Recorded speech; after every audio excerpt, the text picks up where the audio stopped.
Coucou tout le monde, on se retrouve pour la deuxième partie de mon point lecture du mois de mars. Alors je vais être assez rapide parce qu'il m'en reste encore pas mal comme je vous l'ai dit dans la précédente partie. Et on va tout de suite commencer par, attendez, je le mets ici, Ne dis rien à maman de Sarah Preston. Alors de quoi ce livre parle? C'est l'histoire d'une petite fille qui s'appelle Sarah. Donc est-ce que c'est l'auteur? On ne sait pas. Mais en tout cas, c'est l'histoire d'une petite fille qui s'appelle Sarah qui va tout le temps au loto avec sa maman.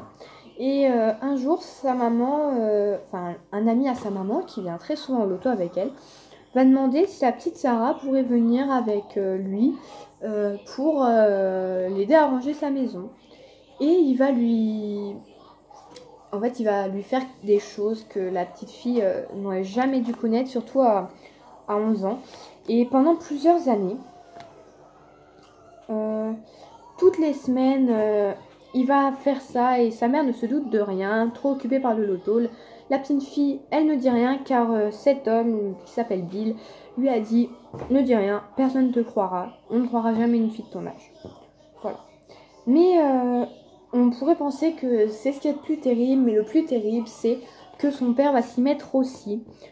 Il va apprendre lui aussi que Bill a violé sa fille. Ce qu'il va faire, c'est que après le départ de sa femme, il va non seulement continuer à la donner à Bill, quoi, c'est le cas de le dire, mais aussi il va continuer de lui faire encore plus de mal en lui faisant lui aussi, enfin, en la violant lui aussi. C'est vraiment un livre qui m'a touchée et par contre, c'est un petit point malus, pardon, excusez-moi, un petit point malus que je devrais donner à ce livre, c'est que il y a beaucoup de détails. C'est pas, enfin, moi qui ai 15 ans, ça me choque un petit peu, donc je pensais pas qu'il y aurait autant de détails, parce que j'en avais déjà lu un peu sur des viols aussi, parce que ça m'intéresse vraiment beaucoup. Les malheurs pour certaines personnes et les histoires qui pourraient être très vraies, ça m'intéresse beaucoup. Et il n'y avait aucun détail, enfin un petit peu, mais pas de détails comme dans ce livre-là. Alors c'est un livre que je déconseillerais aux personnes assez, pas sensibles, mais aux personnes qui n'aiment pas ce genre de détails. Ou alors de passer simplement les moments-là, bah perso je les ai lus quand même, parce que c'est pas horrible. Enfin si, c'est horrible pour la petite fille, mais c'est pas choquant non plus. Ces mots-là.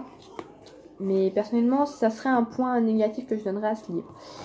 Si je devrais donner une note, ce serait un petit 6, parce que comme je l'ai dit, c'est assez détaillé et ça me plaît pas vraiment. Et c'est tout le temps répétitif, quoi. C'est, à mon avis, si c'est elle qui a vraiment subi ça, c'est peut-être pour se libérer. Alors moi, je lui dis bravo, parce que écrire ça sur ce qui s'est passé, bravo, quoi. Mais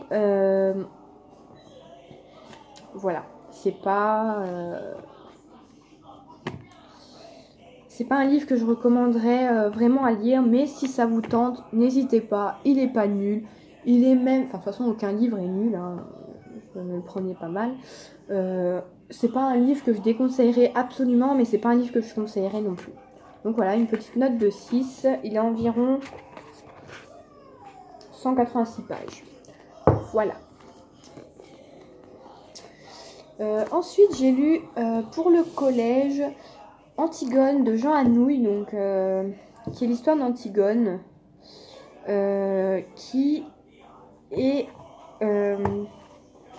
une jeune fille qui a pour elle un devoir, donc c'est d'aller enterrer son frère. Créon, son oncle, qui est également le roi, a décidé parmi ses deux frères qui sont morts, il y en a un qui était méchant, un qui était gentil pour lui. Même s'il ne savait pas qui était qui après leur mort, il fallait qu'il y en ait un qui ait des funérailles, l'autre non. Celui qui n'a pas eu de funérailles est apparemment Polynice, mais on ne peut être sûr de rien. Soit c'était Polynice ou Eurydice, je crois. Mais en tout cas, pour Créon, c'est Polynice. Antigone, elle a un devoir qu'elle dit être aussi celui de sa sœur Ismène. Mais Ismène n'est pas d'accord, elle dit qu'elle est beaucoup plus réfléchie. Et en fait, Antigone, pour elle, son devoir, c'est d'aller enterrer son frère pour lui rendre les funérailles sous peine d'être morte. Donc voilà, donc dès le début, on sait qu'elle va mourir, hein. Mais on attend la suite avec impatience à chaque fois. Et ça se lit vraiment facilement. Personnellement, je l'ai lu en 2 jours, mais en comptant, allez, 2 heures, quoi. Ça fait à peu près 122 pages, donc c'est un tout petit livre. Voilà. Franchement, pas mal. Donc, c'est pas une pièce de théâtre qui m'a vraiment plu à 200%. Mais je donnerai une petite note de 6,5. Ensuite, j'ai lu L'accro du shopping attend un bébé de Sophie Kinsella. Désolée, j'avais mes parents qui sont rentrés. Donc, c'est L'accro du shopping attend un bébé de Sophie Kinsella. Qui est l'histoire de Becky, qui est une accro du shopping. Elle fait exploser la carte bleue de son mari. Et en fait, elle va apprendre qu'elle est enceinte. Enfin, on le sait dès le départ qu'elle est enceinte. Et elle veut pas un accouchement comme les autres. Elle veut un accouchement du tonnerre. Il lui faut donc, elle demande à voir Venetia Carter, qui est l'accoucheuse de Star, et elle la veut absolument. Même sous peine de mentir à son mari. Mais elle va vite le regretter, parce qu'en fait, elle va apprendre que c'est l'ex-petite amie de son mari. Et du coup, au départ, Venetia va se montrer très gentille envers les 2 personnes, puis petit à petit, ça va se dégrader envers Becky, qui va avoir beaucoup de problèmes avec son mari. Pas mal de disputes, parce que pour son mari, elle fait des crises de jalousie pour rien. Jusqu'à ce que la petite Minnie va montrer sa jolie petite tête. Voilà, donc vite fait. Donc je peux pas trop vous dire ce qui s'y passe, parce que ça serait trop vous expliquer, mais j'ai eu du mal à le lire, parce qu'en fait, j'aime pas trop, en fait, comment vous dire. Par exemple, après le voyage scolaire, vous voyez, c'est écrit assez partagé, vous voyez, paragraphe, 2e paragraphe. Mais là, dans L'accro du shopping attend un bébé, tout est collé. Et ça, j'ai vraiment du mal à lire, parce que... Voilà. Et en plus, je ne crois pas que c'est... Ah si, c'est sous forme de chapitre. Désolée. Voilà. Super livre pour lequel je donnerais 8 sur 10. Même si j'ai mis du temps à le lire, je mettrais 8 sur 10 parce que c'est un super bouquin. Et arrivé à la fin, on peut plus s'arrêter. Ensuite, j'ai lu au collège Vendredi ou la vie sauvage de Michel Tournier. Alors, les images qu'il y a dedans, elles sont juste magnifiques. Donc, je vais juste vous en montrer une. J'en trouve une, voilà. Donc, par exemple, là, vous avez Vendredi. Voilà. Donc, Vendredi ou la vie sauvage, c'est l'histoire de Robinson, qui va être rescapé, le seul rescapé sur une île sauvage. Il va apprendre à y vivre sans savoir les jours qui sont passés, sans rien du tout. Et jusqu'au jour où il va rencontrer Vendredi, qu'il va sauver. Donc, il allait se faire tuer par un groupe de personnes noires. Et il l'a sauvé. Vendredi va lui apprendre que la vie, c'est pas utiliser ou créer que des choses qui nous servent à quelque chose. Il va lui apprendre les loisirs, les distractions. Mais pour Robinson, non. Au départ, il y a des lois. Jusqu'au jour où Vendredi va pas respecter ses lois et va briser un peu tout ce qu'avait créé Robinson sur l'île. Et après, c'est à ce moment-là qu'il va lui montrer un peu tout ce qu'on peut faire dans la vie et que c'est assez rigolo. Et qu'il faut pas se renfermer sur faut faire un four parce que ça fait à manger. Bon, il a pas fait de four, hein, parce que faire un four avec les trucs qu'on a sur une île, voilà. Et en fait, on va suivre leurs aventures. Donc c'est un livre que j'ai lu, comme je vous l'ai dit, au collège. Donc c'est aux éditions Folio Junior et ça coûte 5,50 €. Voilà. Donc pareil, c'est un livre tout collé. Mais c'était assez simple à lire parce que c'est la prof qui nous disait lire combien de chapitres et tout. Et franchement, on avait envie de lire la suite, quoi. C'est vraiment génial. J'ai vraiment adoré ce livre. Je lui donnerai une note de 9 sur 10. Ensuite, j'ai lu La ferme des animaux de George Orwell, toujours au collège. Donc qui a coûté 4,30 €. Pareil, tout est collé. Qui est en fait l'histoire qui explique un peu le régime de Staline. C'est l'histoire de... Comment il s'appelle? Sage l'Ancien, qui est un cochon et qui a décidé de dire ouais, il y en a marre du règne des humains, c'est nous qui allons gagner.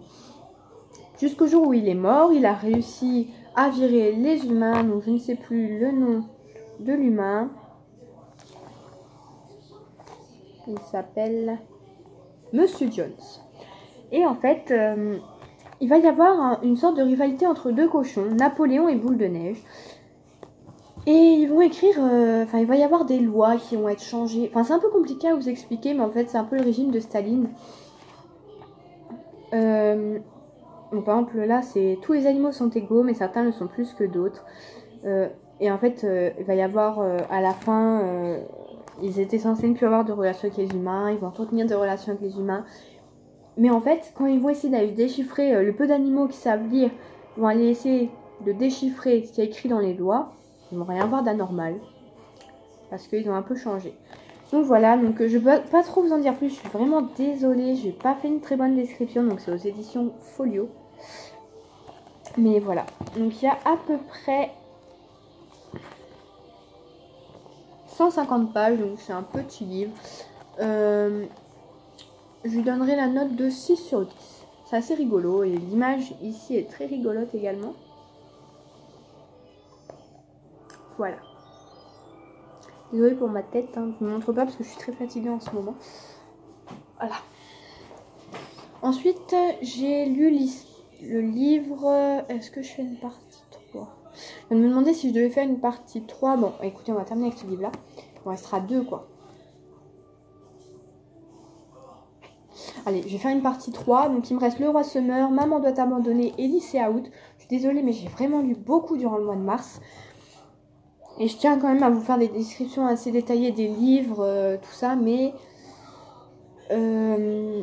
voilà, je pense que les autres mois, je n'irai pas autant parce que là, il y en a vraiment beaucoup. Et là, rien que là, j'ai pas encore commencé à lire de livres. Donc voilà. Je n'ai même pas commencé une page parce que j'ai fini 1000 baisers pour un garçon hier. Alors voilà, on se retrouve pour la partie 3 si les 3 livres vous intéressent.